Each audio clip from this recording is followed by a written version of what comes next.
Tapi pemirsa, tadi yang seperti disampaikan oleh Mbak Esther selaku Direktur Eksekutif dari Indef, mengatakan saat ini kondisi ekonomi perlu diperhatikan baik dari eksternal maupun dari internal. Kalau dari eksternalnya berbagai hal bisa terlihat dari indikator bagaimana nilai tukar rupiah, kemudian bagaimana ada kebijakan dari Amerika Serikat yang terbaru terkait dengan tarif dan juga bagaimana memperhatikan dari internalnya atau melihat bagaimana kondisi fundamental di dalam negeri itu sendiri. Dan kami mencoba untuk kembali menghubungi Mbak Esther saat ini. Ya, nah selama masih belum terhubung, tapi tadi ada beberapa poin juga ya Jess ya. Kita kembali review sedikit mengenai hal-hal apa saja yang perlu diperhatikan. Tadi kalau kata Jessica memang ada faktor eksternal dan internal. Ini kita juga harus memperhatikan bagaimana pemirsa bisa mengelola keuangan ya. Apalagi after lebaran ini ternyata kondisi ekonomi bisa dikatakan tidak baik-baik saja. Nah nilai tukar rupiah aja udah 17.000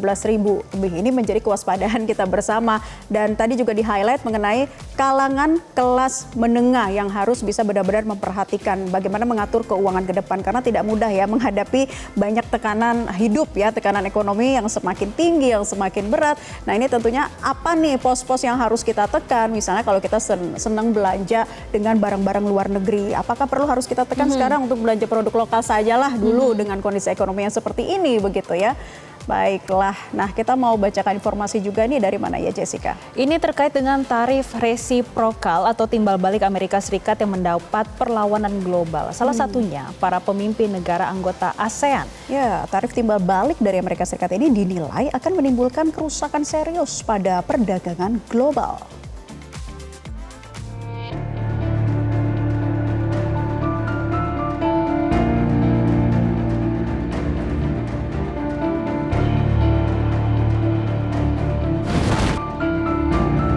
Presiden Prabowo Subianto bersama 4 pemimpin negara anggota ASEAN berdiskusi membahas respon kebijakan tarif resiprokal atau timbal balik dari Amerika Serikat. Telewicara dan bertukar pandangan ini diikuti Perdana Menteri Malaysia Anwar Ibrahim, Sultan Brunei Hassanal Bolkiah, Presiden Filipina Ferdinand Marcos Jr. dan Perdana Menteri Singapura Lawrence Wong.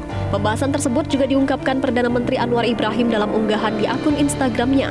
Menurut Anwar, diskusi lewat sambungan telepon itu untuk memperoleh pandangan dan mengkoordinasikan tanggapan bersama mengenai masalah tarif timbal balik yang diterapkan Amerika Serikat.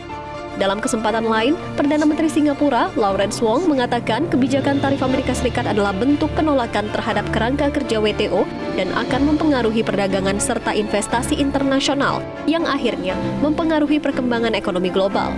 Singapura akan tetap waspada, membangun kapabilitas, memperkuat jaringan kemitraan dengan negara-negara yang berpikiran sama. Its new approach of reciprocal tariffs, country by country, is a complete rejection of the WTO framework. The US has placed Singapore in the lowest base tier with a tariff of 10%. So the direct impact on us may be limited for now, but there are wider and more profound consequences. We will stay vigilant.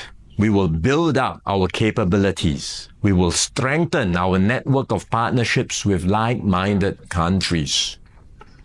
We are more ready than many other countries with our reserves, our cohesion, and our resolve. Seperti diketahui, Presiden Trump mengumumkan penerapan tarif minimal 10% terhadap semua barang impor yang masuk ke Amerika Serikat. Tarif yang dikenakan terhadap negara-negara ASEAN beragam. Indonesia dikenakan tarif sebesar 32%, Malaysia dan Brunei Darussalam 24%, Filipina 17%, Singapura 10%, Kamboja 49%, Laos 48%, Vietnam 46%, Myanmar 44%, dan Thailand 36%. Jelajahi cara baru mendapatkan informasi. Download Metro TV Extend sekarang.